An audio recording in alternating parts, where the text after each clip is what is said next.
So world-class entrepreneurs are never lucky. Never. You make your own luck. It's a big idea. You know, at a single point in time, you'll say, yeah, I just happened to be there when X happened, or gee, that just kind of happened, and I was just there when somebody said X or Y. Over a career, you will now look back and go, you were not lucky. You showed up more than other people. You took advantage of more other people. You raised your hand more often. You were there more often. You got on a plane where everybody else went, it's too much of a hassle. World-class entrepreneurs do that over time consistently. And you could tell the difference of whether you're going to make it or not is when everybody else says, nah, too much work, or, oh, you mean I got to like drive over there, or you mean I have to talk to the, no, it's just too much of it, or nah, that's just too hard. I want you to remember that. That adds up over time in a career. And you will start making your own luck, and you will find that stuff will start coming your way. Does this make sense? Right? Yes, this conference happened to happen, but you guys decided to go to it.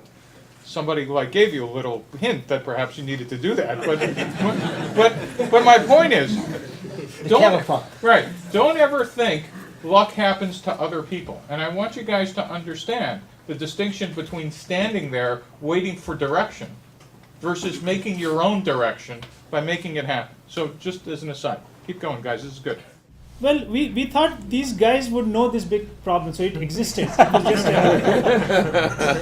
it's a big shift, right? Where you think they're just going to grab it out of your hands, and now you realize, gee, there's a portion of evangelism here. And just remember, if you're right, a new market turns into an existing market fairly rapidly, right? Yeah. But at least on day one, when you're ahead of the game, the things you need to do about evangelism, about scale, about whether you're selling or evangelizing, is really kind of different. Yeah. Teaching team, other comments or?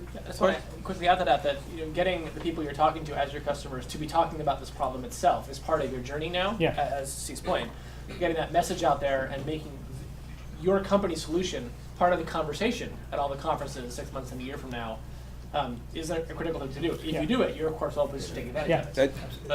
So the point is that a lot of the reason I'm pushing on these points that we're talking about these things is a lot of the pivots are off understanding the complexity of that chart. More of the pivots are off.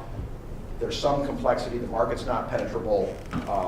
Understanding the ecosystem. There's no insertion point for a new technology or a new company. Those are probably more the reasons for the pivots than around the core technology. So the sooner you understand that ecosystem, the sooner you'll have a sense of where you want to stay with it. And again, just focusing back on you guys, you may look at the fuel cell market structure and go, it's just not penetrable for new entrant, even though the technology is applicable. Right. So what are you going to do for tomorrow? For tomorrow, we're going to go try and visit the planning board for Redwood City and see what they're thinking about, because they're working on this proposed desalination plant. Try and talk with them about how they're thinking about that project. And some of you are probably wishing that now, but I have to tell you how proud I am of each and every one of you here, because you're going to look back in what you did here, most of you, and go, holy cow, did we actually do that in a class? While we were taking a course load and work and everything else? And so for me, it's just a really impressive effort on all your parts. Any other comments?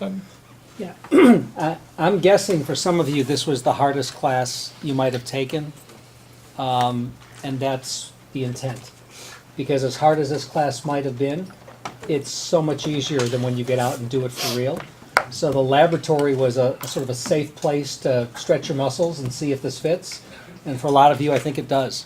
And I'm thrilled to have been a part of it. I think you guys are doing a great job. Yeah. Thank you guys. Congratulations, and best of luck to all of you on Monday. Yeah. Next Monday, you started for yourself for real. Yeah. So final comment I would just share is that by design, this class is not taught, right? It's experienced. We set up a framework under Steve's leadership that gets you out of the classroom, and then we all sort of monitor each other.